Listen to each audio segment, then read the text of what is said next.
Next, let's consider management review, section 415.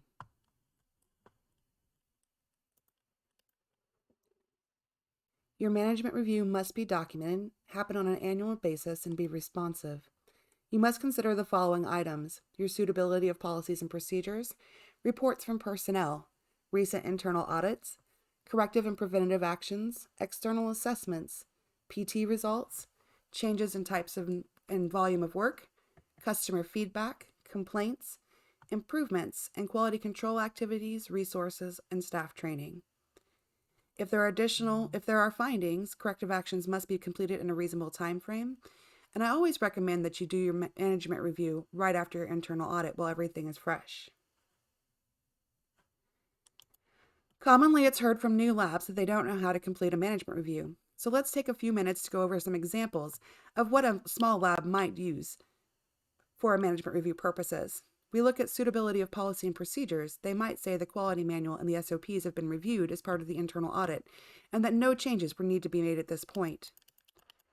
Reports from management and supervisory personnel. The plant superintendent asked that process control results be provided by 2 o'clock each day. The daily schedule of the laboratory staff has been adjusted to provide this data in a more timely fashion.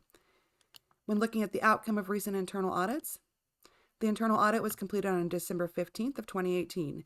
Please reference the internal audit for documentation as to what was covered. 9 non-conformances were found and corrected, and they did not impact data quality, and the customer was not notified. No overreaching corrective actions were noted. When looking at corrective and preventative actions, you might say we had 7 documented corrective actions this year.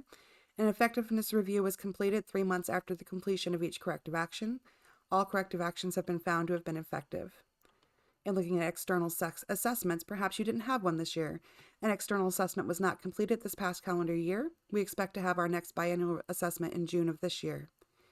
And for PT results, all PTs received a passing score.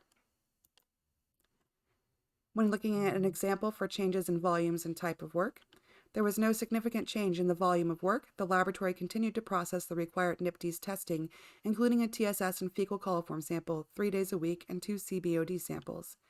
Daily process control has remained steady. Plant upgrades are to be done this year, and it is expected that our process control samples will increase twofold.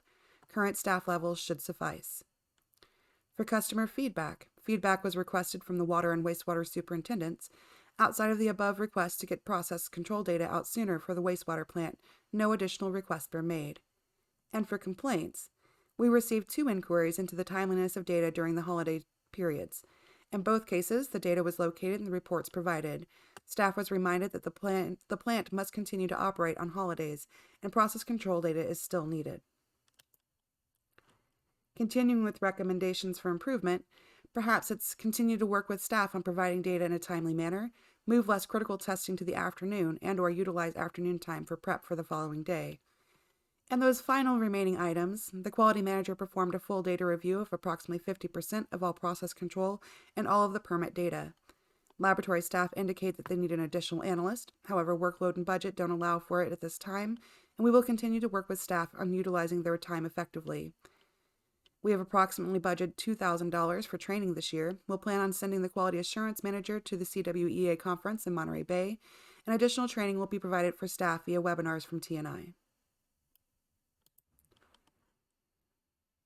On the slide, you'll see an example of a compliant management review procedure. You want to note that it addresses all of the necessary components of the management review and ensures that it happens on an annual basis.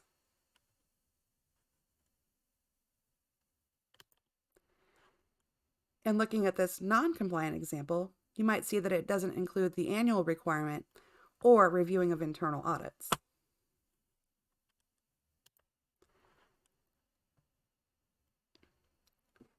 Top deficiencies for management reviews.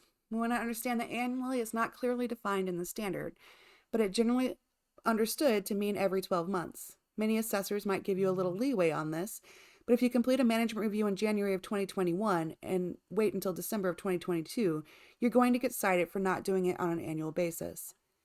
Management reviews must cover all of the topics, and this is another common deficiency. It really is easiest to create a form that you fill out. Even if you state something is not applicable to your laboratory, it indicates that you thought about it and didn't just ignore it.